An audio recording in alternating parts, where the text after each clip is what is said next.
Το επόμενο σενάριο που θα δούμε είναι η κατάτμιση λέξεων. Θα επιλέξουμε το γράμμα ξι, επίπεδο δυσκολίας 2.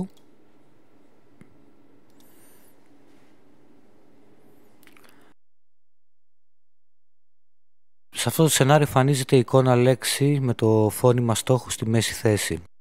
Οι κύκλοι που υπάρχουν κάτω από την εικόνα αντιπροσωπεύουν τον αριθμό των συλλαβών που έχει η λέξη. Το παιδί θα πρέπει να τοποθετήσει τον κόκκινο κύκλο στη συλλαβή που περιέχει το φώνημα στόχο και οι πράσινοι κύκλοι θα τοποθετηθούν στις υπόλοιπες συλλαβές. Στη συγκεκριμένη περίπτωση έχουμε το σαξόφωνο. Ο κόκκινος κύκλος τοποθετείται στη δεύτερη.